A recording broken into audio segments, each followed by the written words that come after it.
कौन था अजाजील, अल्लाह का सबसे इबादतगार फरिश्ता, आखिर क्यों बन गया मुसलमानों का जानी दुश्मन? इसने ऐसा क्या कर दिया कि अल्लाह ताला ने इसे हमेशा के लिए जहन्नमी कर दिया? क्या ये अजाजील वही है जिसे लोग इब्लिस के नाम से जानते हैं? क्या है सच? पूरी बात जानने के लिए वीडियो में आखिर तक जरूर बने रहिएगा। हजरत आदम अलैहिस्सलाम की पैदाइश से पहले आसमानों पर दो किस्म के मखलूक रहते थे, एक नूरी और दूसरा नारी। नूरी मखलूक नूर से पैदा किए गए थे जिसे मलाइका या फरिश्ता कहा जाता है। ये दिन रात इबादत में मसरूफ रहा करते थे और इनके यहाँ ना औरतें होती थी और ना ही उनकी नस्ल चलती थी। दूसरी मखलूक नारी यानी जिन्नात थे जो आग से पैदा किए गए थे। उनकी औरतें भी होती थी और उनकी नस्ल भी चलती थी। ये सब अल्लाह के आसमानी लश्कर थे। वो कस मकसद के लिए बनाए गए थे ताकि वो अपने मालिक को जाने और हमेशा उनकी खिदमत और इबादत करें। उन्हीं में से एक मौजिज हस्ती अजाजील था जिसका मतलब होता है खुदा का अजीज। अजीज को अल्लाह ने दहकती हुई आग के शोलों से पैदा किया था। हजरत आदम अलैहिस्सलाम की पैदाइश से 1,44,000 साल पहले जन्नात की पैदाइश हुई। सभी जिन को जमीन पर भेज दिया गया, जहाँ 300 साल गुजरने के बाद जमीन पर उसे अपनी नस्ल की मुखालिफ मिली जिससे उसने शादी कर ली और वक्त गुजरने के साथ बड़ी तादाद में उसकी औलादें हुई। पहले तो ये खुदा के बहुत फरमाबरदार थे लेकिन बहुत जल्द ये नाफरमान भी हो गए। जब उनकी बदमालियों की हद पार हो गई तो बड़ी तादाद में जिन्नात से मौत का जायजा चखा और वो मर गए। इस दौरान जो नेक जिन्नात थे वो बच गए और उनकी नस्ल आगे बढ़ी। उन्हीं जिन्नातों में एक मशहूर जिन्नात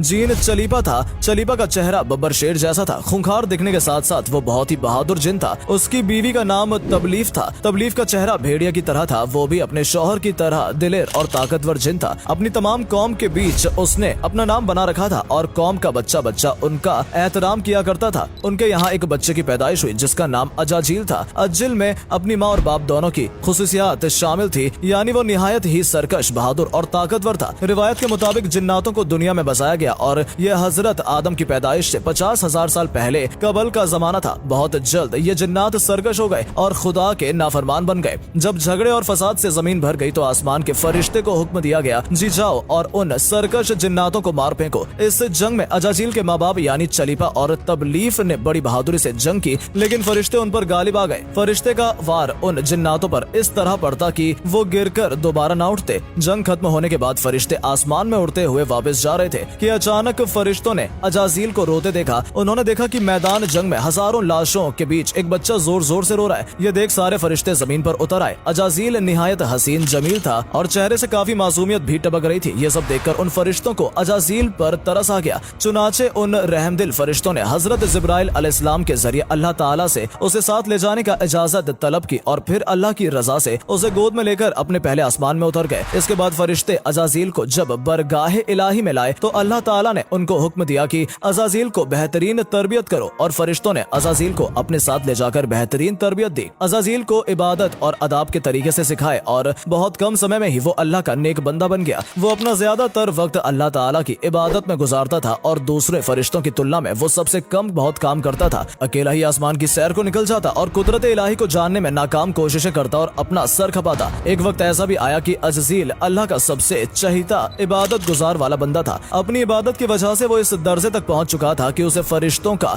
मौलिम मुकर्रर कर दिया गया था और आसमान वाले उसे आबिद कहकर पुकारने लगे। बताया जाता है अज्जिल 40,000 साल तक जन्नत का खजांची था, 80,000 साल तक फरिश्तों का साथी था। पर दोस्तों अल्लाह ताला ये बहुत बेहतर जानते थे आगे चलकर ये क्या बनने वाला है। इसलिए अल्लाह ताला फरमाते हैं कि मैं जिसे चाहता हूँ इज्जत देता हूँ और जिसे चाहता हूँ जिल्लत। वक्त तेजी से गुजर रहा था। उसे सर्द रवैये ने उसे फरिश्ते में मगरूर और मशहूर कर दिया लेकिन उसे उसकी जरा भी फिक्र नहीं थी। उसका हदफ तो अल्लाह का सबसे मुकर्रब और इबादत गुजार बनना था जिसके लिए वो दिन रात इबादत में मसरूफ रहा करता था। दोस्तों एक बार 7वें आसमान की सैर करते करते लोहे महफूज तक जा पहुंचा जहां एक इबारत लिखी हुई थी कि हमारा एक बंदा ऐसा है जिसे हम हर निमस्तों से नवाजेंगे, जमीन से उसको आसमान तक पहुंचा देंगे और आसमान से फिर इसे जन्नत में ले जाएंगे। उसके बाद हम उसको एक खास काम करने को कहेंगे लेकिन वो इनकार करेगा और बगावत पर आमदा हो जाएगा। उसने वहाँ औज़ बिल्लाहि मिनाश शैतानिर रजीम लिखा हुआ पढ़ा जिसके बाद वो 2000 तक रोता रहा और सोचता रहा कि भला ऐसा कौन होगा जो अल्लाह ताला की नाफरमानी करेगा और अपने आप को इससे महफूज रखने के लिए और खूब इबादत की तौबा करने लगा और ऐसे ही वो हमेशा अल्लाह का अजीज बनकर रहता था।